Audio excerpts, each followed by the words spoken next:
pessoal, estamos aqui com mais um bate-papo com a diversidade, né, falando sobre direitos, falando sobre empoderamento, né, e eu vou chamar já logo, sem mais delongas, o nosso amigo Bim. E aí, Bim, como é que você tá? E o Rio de Janeiro, continua lindo? Nos causos e percalços, continua. Tem que continuar, o Rio de Janeiro é maravilhoso, né? Aqui em São Paulo, a gente faz o que pode. O Rio de Janeiro tem essa beleza estonteante natural aí, tem mais que lutar para preservar, né? Mas eu confesso que eu gosto mais da organização de São Paulo, porque o Rio de Janeiro é desorganizado. Então, mas vamos ao que interessa. Vamos trazer você para cá e vamos passar férias aí no Rio, aí tá bom. Tá bom. Vamos trazer então o César, que é o nosso... que tem a coluna de advocacia no site. Seja bem-vindo de volta, César. Olá, obrigado. O César Baldon, que é o nosso Baldon, eu sempre falo Baldon, mas é Baldon, né, que é o nosso colunista aí de direitos, né, especializado no segmento LGBT, né, que tem a nossa coluna, né, LGBT tem direitos, e tem um canal no YouTube, que é com o mesmo nome, que vocês podem ter informação pelo site, pelo canal e por aqui também, né. Então, César, vamos hoje falar sobre adoção LGBT, né? Não LGBT ser adotado, que também é um tema interessante para discutir um dia desses, a adoção de crianças que são LGBTs, adolescentes que são LGBTs, né? Mas hoje nós vamos falar sobre a adoção de casais ou de pessoas individualmente sejam LGBTs. E aí eu tenho algumas perguntas que são recorrentes aqui no Instituto e que é dúvida de repente de muita gente que está nos assistindo também. Então, hoje, né, nos dias atuais, nós temos a mesma dificuldade que um LGBT tem para adotar para um heterossexual, ou seja, é mais fácil para o hétero do que para o LGBT, ou hoje é a mesma dificuldade? Como é que está a situação da adoção hoje? Bom, Péricles, é assim, a questão da complexidade, da dificuldade, ela está prevista na lei, né? A lei de adoção prevê as regras para você adotar uma criança.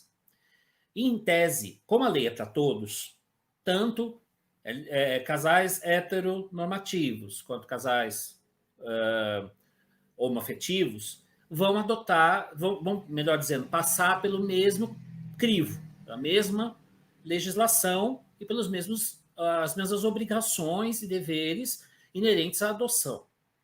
O que a gente sabe na prática, quem milita na advocacia vivencia isso na prática, é que o nosso judiciário ele é ainda bastante conservador, né? É uma tendência muito grande ao conservadorismo. Então, como a gente vive numa sociedade eivada de preconceitos, né, de toda a ordem, e que estão sendo, de alguma forma, alimentados por um momento político muito complexo no país, para dizer o mínimo, a gente sofre ainda mais, porque percebe que o preconceito contra casais LGBT tem aumentado. Mas eu tenho que ressaltar, a gente não pode deixar que as coisas passem, né? Ou seja, o casal homoafetivo deve exigir os mesmos direitos sempre dos casais hétero, né? Não se curvar a nenhum tipo de preconceito. Se esse preconceito, porventura, acontecer, dentro da análise do perfil da família, né, que isso seja denunciado, o Ministério Público está aí para isso, né, é o nosso guardião da legislação. Né. Então, se isso acontecer, tem que ser denunciado, não pode deixar esse tipo de situação passar. Bacana. E até em cima do que você está comentando, né, que já é o tema da próxima pergunta, assim, será que as pessoas também no judiciário elas estão preparadas para atender essa demanda do público LGBT? Será que elas sabem como receber a pessoa? Elas entendem já, tecnicamente, teriam que entender o que é nome social, teriam que entender o que é parceria civil registrada, união civil, união estável, enfim, tudo isso é a seara do judiciário, eles têm que ter um domínio sobre isso. Mas será que tem essa preparação? E, ao mesmo tempo, será que as pessoas LGBTs não são um pouco mais cobradas, mais fiscalizadas do que os heterossexuais? E a gente sabe que tem uma lista, né? Tem a relação que a pessoa faz o cadastro nacional, né, para fazer a adoção. Então não dá mais para ficar pulando as pessoas simplesmente na ordem, né? A gente pode até estudar perfil, ver que um casal tem mais perfil, outro menos, para aquela adoção específica. Mas como já tem esse cadastro nacional que a pessoa faz, que não dá para pular mais a ordem, será que na hora que chegar lá no fórum, no tete-a-tete, com a equipe do judiciário, será que o tratamento ele melhorou, ele é especializado, o pessoal é extremamente técnico, profissional, ou ainda tem aquela questão ainda daquele ranço de conservadorismo, né? Como é que é isso? Tá. O judiciário, como eu falei, é bastante conservador, né? Nosso judiciário. E a gente pode dizer o seguinte: há uma equipe multidisciplinar que atende essas questões, né? Então, por exemplo, se eu sou casado com outro homem, procuro o cadastro de adoção, escolho a criança, preparo tudo direitinho, né? Eu vou passar por uma equipe multidisciplinar, então eu vou receber na minha casa, junto com o meu parceiro, um assistente social, uma psicóloga, elas vão avaliar o meu ambiente de casa, minha residência, se eu posso prover essa criança de sustento, vão fazer uma análise do perfil socioeconômico, tudo isso vai passar por um crivo, né? E tudo isso vai ser levado ao juiz para que ele autorize ou não a adoção. Então, ainda que a gente esbarre nessas questões de preconceito e tal, o que a gente tem visto, eu tenho visto isso com frequência, assim, os tribunais têm se dedicado, sim, a melhorar essa relação com os adotantes, né? Até porque nós temos uma fila enorme de crianças para serem adotadas, o perfil é muito restrito, né? Geralmente, a maioria das crianças adotadas é de 0 a 2 anos, brancas, enfim, toda uma situação que reduz muito a perspectiva de criança ser adotada a partir de uma determinada idade, 3, 4 anos. Né? Então, o judiciário ele está se adequando mais a isso, tem melhorado essa parte, sim. O Tribunal de Justiça de São Paulo tem feito cursos de capacitação dos seus serventuários para que essas pessoas sejam atendidas com dignidade, respeito e busquem sempre serem o atendimento dentro da legalidade. Ótimo. Eu acho que a gente está procurando sempre, a gente batalha sempre, até no social, para que essas políticas públicas sejam implementadas da maneira correta, né? Às vezes a pessoa não tinha informação, não sabia como lidar. Ocorre uma coisa que eu falo às vezes que é o falso preconceito, né, que a pessoa ela acaba agindo de maneira preconceituosa por ignorância. E isso cada vez mais a gente tem que combater. Né, que tem pessoas que são ótimas, mas não têm acesso à informação, e aí não sabem o que fazer, acabam agindo preconceituosa por repetição de conduta. Né?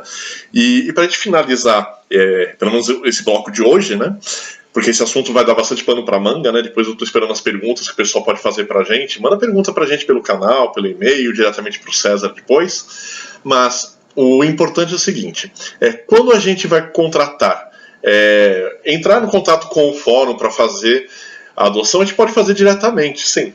Mas se a gente for contratar um advogado, isso garante para a gente melhores condições nessa adoção, um tipo de celeridade, de segurança, ou seja, um profissional da área jurídica é indicado, aí não só para o casal LGBT, mas também para o casal heterossexual, porque às vezes eu vejo pessoas falando, eu me complico, eu não sei como lidar, na hora de ir no fórum eu tenho medo, ou seja, qual que é o suporte que um profissional da área capacitado pode fazer a diferença na hora da adoção, nesse momento que a família, né, ou a pessoa LGBT, que pode adotar individualmente, tomou a decisão que quer adotar, que quer alguém. O que pode ser feito? Certo. É interessante a tua pergunta. Né? O acesso ao judiciário ele é franqueado nesse caso. Né? Então, se o casal quer adotar uma criança, ele pode procurar o fórum, ele vai ser encaminhado ao Ministério Público, que fará o atendimento, né, desse casal, encaminhará para a Defensoria Pública, tem todo um caminho. Né? Então, pode ser feito isso com gratuidade, sem contratação de advogado. Todavia, não vou aqui vender o meu peixe, né? Mas já vendendo, o que acaba acontecendo é assim, a gente percebe isso em várias situações, não só na adoção. Né? A contratação do advogado colabora por quê? Porque o advogado conhece o chamado caminho das pedras. Né? Quem milita nessa área de direito das famílias, né? Não mais o direito de família, mas o direito das famílias, no plural, a gente usa essa expressão hoje, que é mais moderna, sabe como percorrer os entraves da burocracia, sabe que documentos precisam ser apresentados, né? Então ele vai poder tornar, em tese, esse caminho mais suave, né? E mais célere, mais rápido do que seria dentro da estrutura pública, né? Ou seja, através da defensoria. Porque a defensoria atende centenas, milhares de pessoas, né? Há um tratamento em massa das questões. Então, eu não vejo como como seria, em termos de agilidade, no caso da defensoria. E o advogado ele pode tornar esse caminho, como eu disse, mais célere, conversar, inclusive, ter o contato com o juiz que vai analisar a causa, né? Sensibilizá-lo da questão, né? Enfim. Então, assim, eu aconselho, sinceramente eu aconselho, quem quer adotar, seja casal heteroafetivo, seja casal homoafetivo, procure um advogado, converse com ele, né? Tire suas dúvidas, esclareça as questões, veja que documentos você precisa. E se você sentir confiança nesse profissional, contrate-o.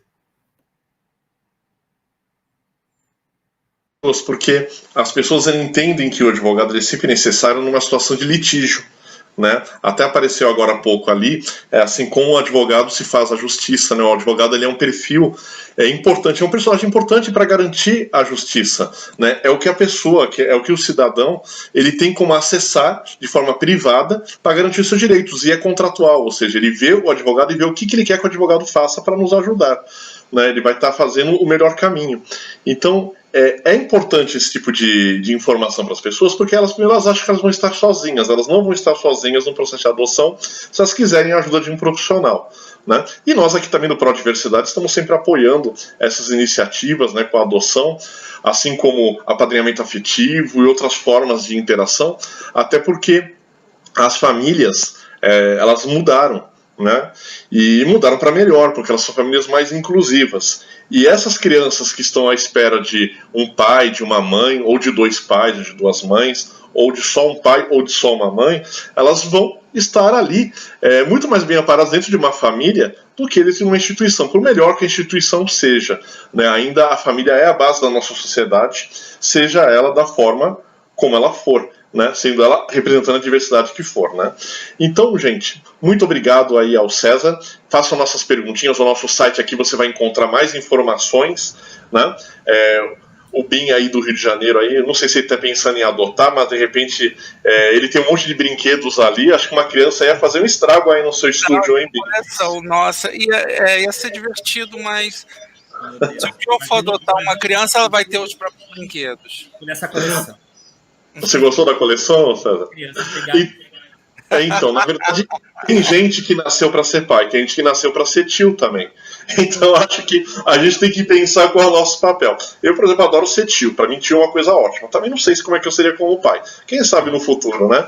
Mas a ideia é essa, gente. Entre em contato com a gente se você tiver dúvidas, se você precisar de ajuda, né, prodiversidade.org.br, e ao mesmo tempo acesse o nosso site, saiba lá sobre as colunas, tem a coluna LGBT Tem Direitos, tem o canal também do YouTube do César, que você pode estar pegando, tendo essas informações. Existem outros colunistas, outros assuntos de interesse da comunidade LGBT, e estamos aqui, como sempre. Então, um beijo para vocês, obrigado aos nossos participantes de hoje, e até a próxima.